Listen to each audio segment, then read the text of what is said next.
Assalamualaikum warahmatullahi wabarakatuh. Selamat pagi, salam sejahtera untuk kita semua. Sebelumnya, perkenalkan, saya Suhaila Arofah. Saya Magister Keperawatan, Peminatan Keperawatan Anak. Saya merupakan salah satu staf dosen di Akademi Keperawatan Seti Setio Muara Bungo. Pada kesempatan kali ini, saya akan menjelaskan atau menguraikan rencana pembelajaran semester mata kuliah konsep dasar keperawatan. Mata kuliah konsep dasar keperawatan ini memiliki kode mata kuliah WAT 4.1.8, di mana mata kuliah konsep dasar keperawatan ini merupakan salah satu mata kuliah yang wajib diikuti oleh mahasiswa tingkat 1 semester 1. Untuk mata kuliah konsep dasar keperawatan ini memiliki bobot SKS sebesar 2 SKS teori dan diampu oleh 2 dosen. Dosen pengampu di sini yang pertama yaitu saya sebagai dosen koordinator mata kuliah dan salah satu tim dosen yang lainnya. Untuk deskripsi mata kuliah konsep dasar keperawatan ini mendeskripsikan atau menguraikan tentang konsep dasar keperawatan yang meliputi sejarah keperawatan. Sejarah keperawatan di sini ada sejarah keperawatan di dunia dan sejarah keperawatan di Indonesia. Kemudian falsafah keperawatan, paradigma keperawatan, profesi keperawatan, peran dan fungsi perawat, konsep-konsep model teori menurut para ahli. Mata kuliah ini juga menguraikan tentang model praktik keperawatan dan tren keperawatan. Sedangkan untuk capaian mata kuliah konsep dasar keperawatan ini memiliki 2 capaian, yaitu capaian pembelajaran umum dan capaian pembelajaran khusus. Untuk capaian pembelajaran umumnya, setelah mahasiswa mengikuti proses perkuliahan sebanyak 16 kali pertemuan, diharapkan mahasiswa mampu untuk melaksanakan praktik keperawatan dengan prinsip etis dan peka budaya sesuai dengan kode etik perawat di Indonesia. Yang kedua yaitu menguasai konsep keperawatan sebagai landasan dalam memberikan asuhan keperawatan dengan standar keperawatan. Selanjutnya yaitu menguasai konsep teoritis penjamin mutu, asuhan keperawatan, konsep teoritis praktik keperawatan berbasis bukti evidence based. Kemudian capaian yang selanjutnya yaitu mahasiswa mampu melakukan komunikasi terapeutik dalam memberikan asuhan keperawatan ke pasien maupun memberikan informasi terkait kondisi pasien, baik itu dengan pasien, keluarga maupun dengan masyarakat tentang rencana tindakan perawatan yang akan dilakukan. Yang selanjutnya yaitu capaian selanjutnya yaitu mahasiswa mampu menyelesaikan pekerjaan dalam ruang lingkup luas dengan menganalisis serta data yang digunakan sesuai dengan pilihan asuhan keperawatan yang digunakan. Selanjutnya yaitu mahasiswa bertanggung jawab terhadap hasil kerja kelompok yang telah disusun. Untuk yang terakhir yaitu mahasiswa mampu menguasai konsep teori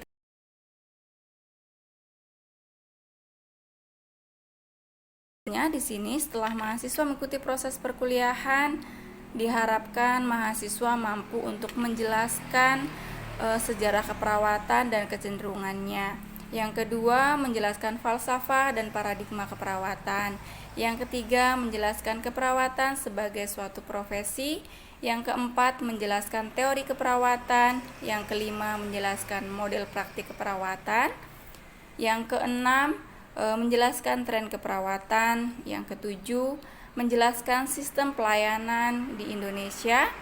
Yang ke-8, memahami fungsi dan tugas perawat serta peran perawat, di mana fungsi perawat ini memiliki 3 fungsi dan peran perawat di sini memiliki 7 peran perawat. Selanjutnya untuk penilaian dan bobot penilaian. Mata kuliah konsep dasar keperawatan ini untuk penilaiannya diambil dari 3 aspek. Yang pertama yaitu tugas kelompok dengan bobot 20%, yang kedua yaitu ujian tengah semester dengan bobot 35%, dan yang terakhir yaitu dari ujian akhir semester dengan bobot paling banyak 45%. Untuk penugasan di sini ada 2 tugas, yaitu tugas individu dan tugas kelompok. Untuk tugas kelompok, mahasiswa diwajibkan untuk menyusun satu makalah terkait dengan teori atau topik pembahasan yang ada di jadwal perkuliahan di dalam rencana pembelajaran, yang nantinya akan didiskusikan dan dipresentasikan di depan kelas. Yang selanjutnya yaitu ujian tengah semester. Untuk ujian tengah semester di sini dilakukan pada pertemuan ke-8 atau ke-9 pertemuan perkuliahan. Dan selanjutnya ujian akhir semester. Penilaian diambil dari ujian akhir semester dengan bobot 45%. Ujian akhir semester di sini dilakukan pada akhir semester setelah mahasiswa mengikuti proses perkuliahan tatap muka sebanyak 16 kali pertemuan. Ujian akhir semester ini dilakukan sesuai dengan jadwal yang telah ditentukan oleh pihak akademik. Untuk metode perkuliahan yang dilakukan untuk mata kuliah konsep dasar keperawatan ini yaitu metode ceramah dan tanya jawab, di mana dosen melakukan ceramah, kemudian memberikan pertanyaan-pertanyaan kepada mahasiswa dan menjawab pertanyaan-pertanyaan dari mahasiswa. Selain itu, metode yang digunakan yaitu metode diskusi. Diskusi di sini yaitu dengan mempresentasikan makalah yang telah disusun oleh mahasiswa sebelumnya di pertemuan sebelumnya. Kemudian kelompok mempresentasikan makalah yang telah disusun dan didiskusikan bersama-sama dengan mahasiswa-mahasiswa yang lainnya dan didampingi oleh dosen pengampu mata kuliah sesuai dengan jadwal yang telah ditentukan di dalam RPS dan jadwal perkuliahan. Mungkin hanya ini yang bisa saya sampaikan terkait dengan rencana pembelajaran mata kuliah konsep dasar keperawatan.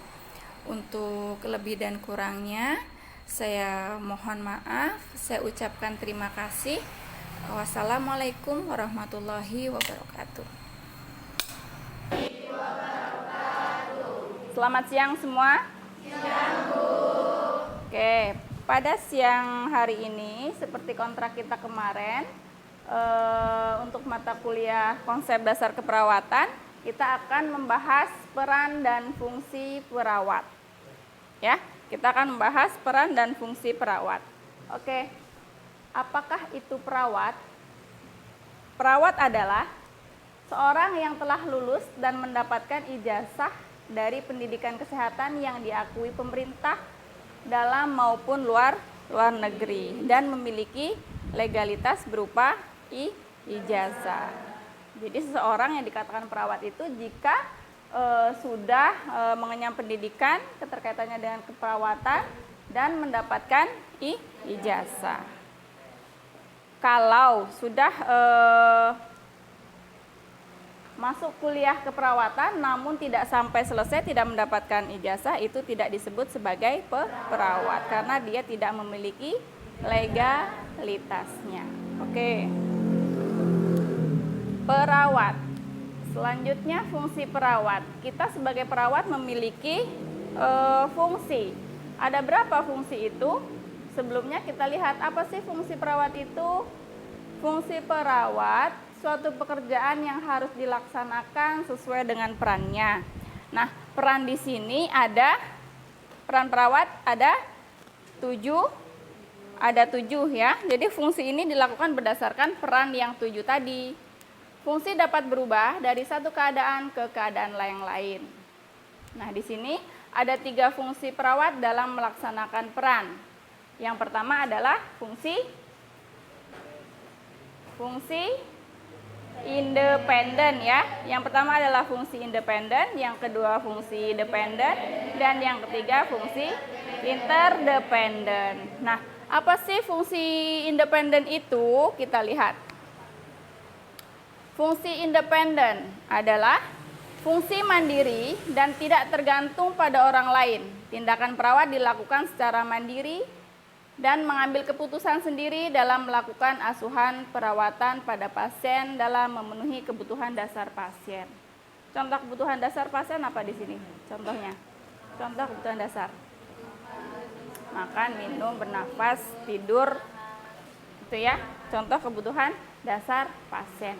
Nah, untuk fungsi independen ini, keputusan dan tindakan yang dilakukan oleh perawat menjadi tanggung jawab penuh perawat itu sendiri, ya, tanpa melibatkan pihak yang lainnya. Jadi apa tindakan apapun itu yang diambil, itu menjadi tanggung jawab sendiri si perawat itu. Contoh tindakannya apa? Melakukan pengkajian, melakukan tindakan kebutuhan dasar. Contoh melakukan pengkajian apa di sini? Pengkajian.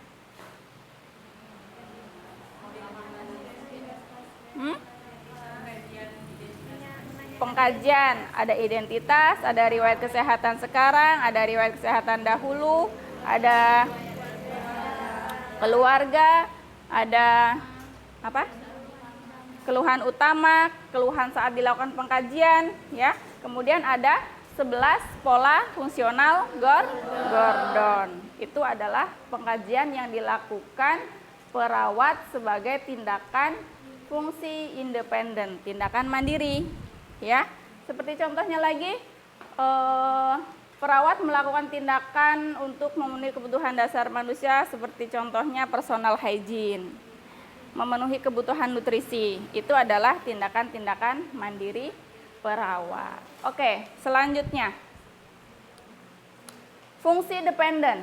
Untuk fungsi dependen di sini, perawat yang dilakukan berdasarkan instruksi dari dokter atau perawat lain sebagai pelimpahan tugas yang diberikan atau pendelegasian, ya.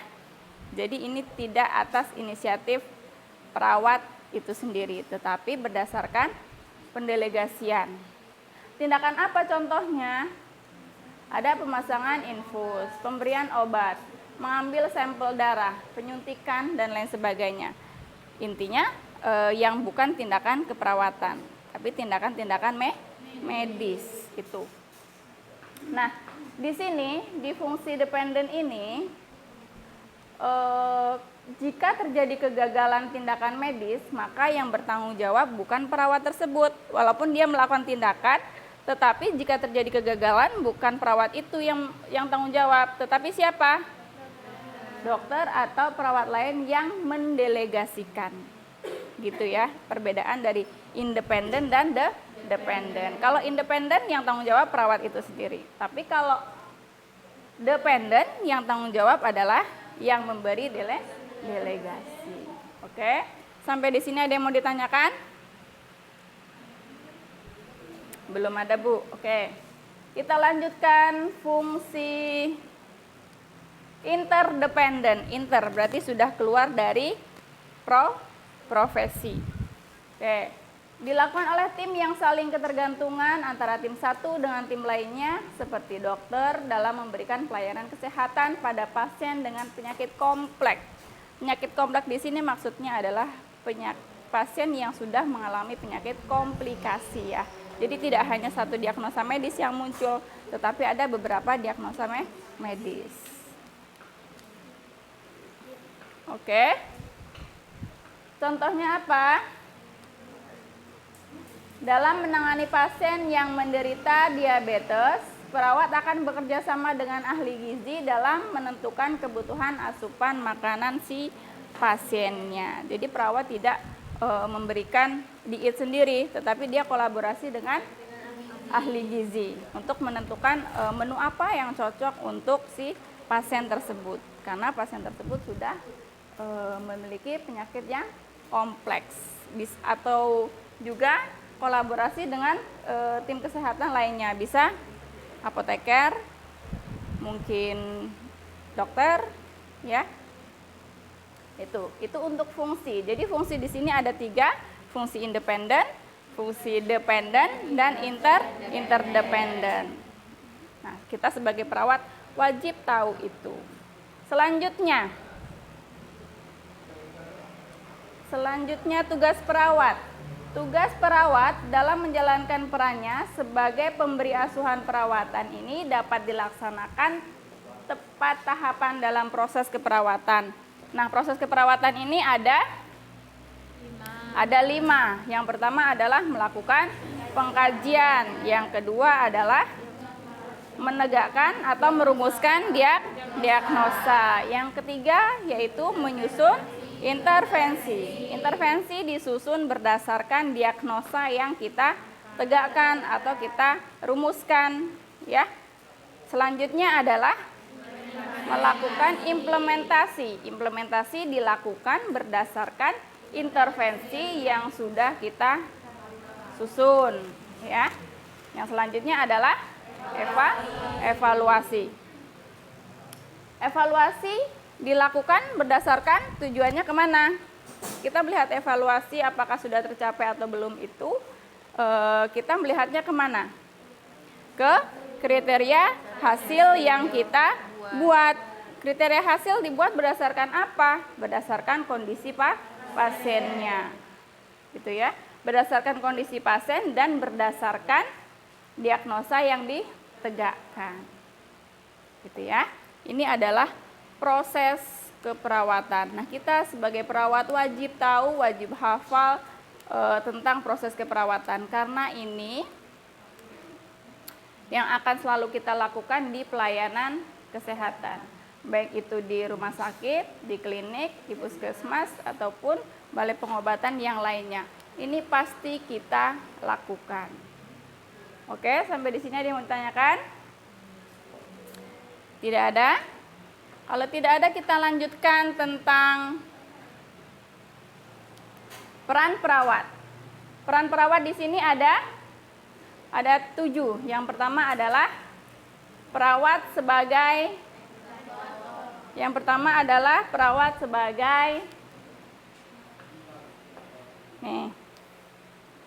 Jadi peran perawat yaitu tindakan yang diharapkan orang lain terhadap seseorang sesuai dengan kedudukannya dalam suatu sistem. Dipengaruhi oleh kedudukan sosial baik dari dalam maupun dari luar profesi perawatan yang bersifat konstan. Peran perawat yang pertama adalah pemberi asuhan perawatan. Yang kedua sebagai advokat. Yang ketiga sebagai pendidik atau edukator. Selanjutnya sebagai koordinator. Kemudian sebagai kolaborator. Yang terakhir selanjutnya sebagai konsultan dan yang terakhir adalah sebagai peneliti. Oke ya. Yang pertama, kita lihat apa sih itu sebagai pemberi asuhan perawatan, dalam bentuknya seperti apa? Peran sebagai pemberi asuhan perawatan dengan memperhatikan kebutuhan dasar manusia menggunakan proses keperawatan. Yang tadi ya, proses keperawatan yang ada 5. Yang ada pengkajian, diagnosa, intervensi, implementasi, dan evaluasi. Diagnosa di sini adalah diagnosa keperawatan, bukan diagnosa medis. Ya, bedanya apa? Antara diagnosa keperawatan dan diagnosa medis. Bedanya apa?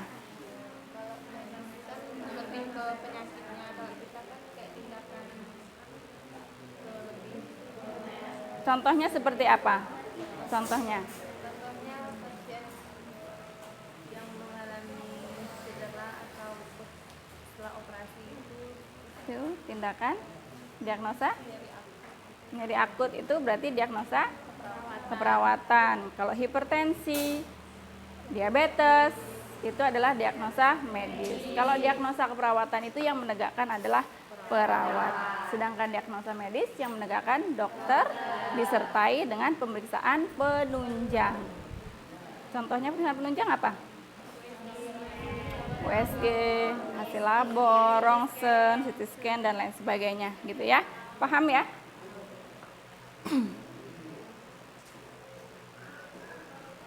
Melakukan asuhan perawatan dari yang sederhana sampai pada kondisi yang kompleks. Tadi sudah kita bahas ya. Memberikan pelayanan kepada individu, keluarga, kelompok atau masyarakat berupa asuhan perawatan yang komprehensif, meliputi pencegahan tingkat pertama, tingkat kedua maupun tingkat ketiga. Yang komprehensif, maksud dari komprehensif ini seperti apa? Komprehensif berarti menyeluruh ya.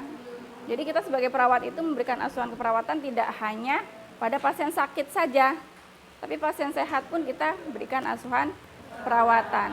Komprehensif meliputi bio, fisiko, sosio, kultural, dan spiritual. Itu ya. Kompleks. Nah, ini meliputi pencegahan tingkat pertama, kedua maupun ketiga. Kalau tingkat pertama ini apa yang dilakukan perawat?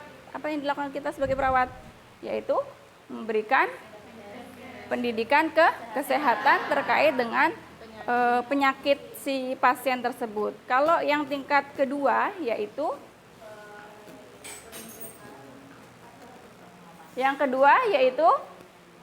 memberikan pengobatan. Yang ketiga yaitu rehabilitasi dari sakit supaya bisa kembali ke kondisi sebelum sakit. Ini adalah sebagai pemberi asuhan keperawatan. Selanjutnya, ini contohnya tadi ya. Contoh yang primer, contoh sekunder, dan contoh tersier atau tingkat 3. Rehabilitasi, pengobatan, dan memberikan penyuluhan. Selanjutnya, peran sebagai advokat. Di sini membantu klien atau keluarga dalam menginterpretasikan berbagai informasi dari pemberi pelayanan dan atau informasi lain, khususnya dalam mengambil keputusan persetujuan tindakan yang diberikan pada pasien. Ini ya, mempertahankan dan melindungi hak-hak pasien. Hak apa aja di sini? Hak pasien mendapatkan pelayanan dengan sebaik-baiknya. Jadi kita sebagai perawat tidak boleh membeda-bedakan pasien. Oh, pasien ini di kelas 1, pasien ini kelas 2, pasien ini kelas 3. Kita tidak boleh membedakan. Sama, ya. Yang membedakan di situ apa?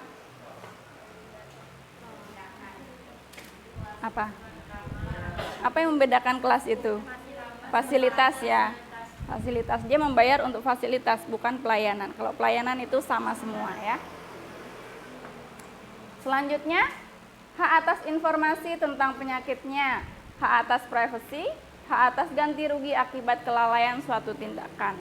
Jadi di sini pasien itu punya hak untuk mengetahui kondisi sakitnya yang sebenarnya.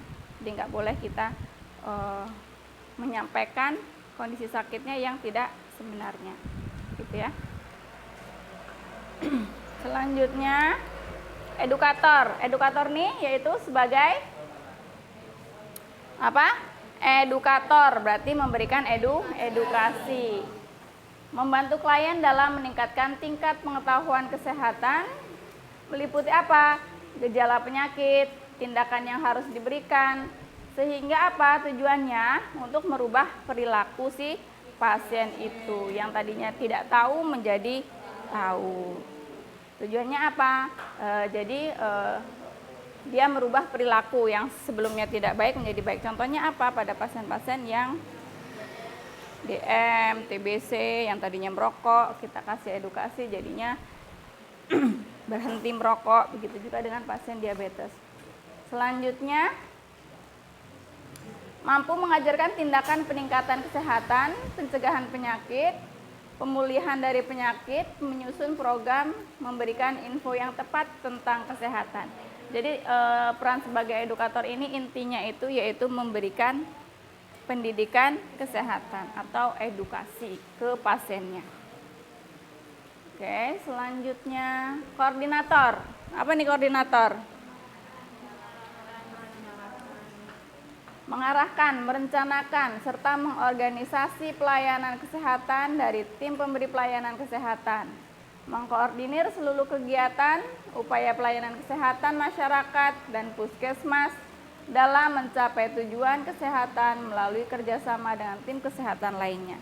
Jadi di sini kita dituntut supaya bisa mengkoordinir suatu tindakan. Tindakan apa? Yang terkait dengan tindakan yang akan dilakukan ke pasiennya. Dengan siapa? Dengan tim kesehatan lain. Berarti tadi apa? Keluar dari profesi ya. Bisa dengan dokter, bisa dengan bidan. Selanjutnya yaitu kolaborator. Apa itu? Kolaborasi dengan siapa? Tim pemberi pelayanan kesehatan seperti dokter, fisioterapi, ahli gizi, dan lain sebagainya. Dengan berupaya mengidentifikasi pelayanan perawatan yang diperlukan, termasuk diskusi dalam menentukan bentuk pelayanan selanjutnya. Pernah tidak di rumah sakit ketemu satu pasien tapi ditangani oleh beberapa dokter? Gitu ya. Mungkin pasien dia postpartus, tapi yang merawat tidak hanya dokter obgyn, ada penyakit dalamnya. Nah, kemungkinan dia memiliki komplikasi atau kehamilan beresiko tinggi dengan penyakit penyerta. Jadi di situ tidak hanya satu dokter yang menangani, ada profesi lainnya. Oke, selanjutnya peran konsultan. Apa itu konsultan? Tempat konsultasi terhadap masalah atau tindakan perawatan yang tepat diberikan. Peran dilakukan atas permintaan klien terhadap informasi tentang tujuan pelayanan perawatan yang diberikan. Jadi ini bedanya dengan edukator apa? Kalau edukator itu kita yang memberikan penkes, ya. Kita yang memberikan penkes. Jadi kita yang aktif. Tetapi kalau yang konsultan ini yang meminta, yang membutuhkan adalah si pasien atau klien. Jadi klien itu yang mendatangi kita untuk mengetahui informasi terkait dengan perawatan atau penyakitnya. Ya, jadi yang aktif itu kliennya. Kalau kita sebagai edukator, kita yang aktif. Itu bedanya ya. Tapi sama-sama memberikan informasi. Oke, selanjutnya peran pembaharu. Apa ini? Peran pembaharu ini sama seperti kita sebagai peneliti ya. Jadi kita sebagai perawat ini juga dituntut untuk bisa meneliti, mengadakan perencanaan, kerjasama, membuat perubahan yang sistematis dan terarah sesuai dengan metode pemberian pelayanan keperawatan. Berperan sebagai inovator terhadap individu, keluarga, dan masyarakat dalam merubah perilaku dan pola hidup yang berkaitan dengan peningkatan pemeliharaan kesehatan. Sebagai peneliti, contohnya di sini bagaimana, Cika?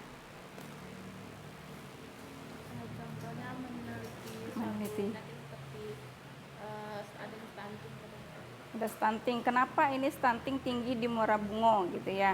Jadi kita sebagai perawat ingin tahu apa faktor utama yang paling tinggi menyebabkan stunting. Karena faktor-faktor yang menyebabkan stunting itu kan ada banyak. Nah, yang paling berpengaruh itu apa? Tujuannya untuk apa kita melakukan penelitian? Supaya dapat dilakukan tindak lanjutnya. Itu ya. Oke, sampai di sini ada yang mau ditanyakan? Tidak? Kalau tidak ada, saya yang bertanya. Resmi bisa tolong ulangi apa itu fungsi perawat?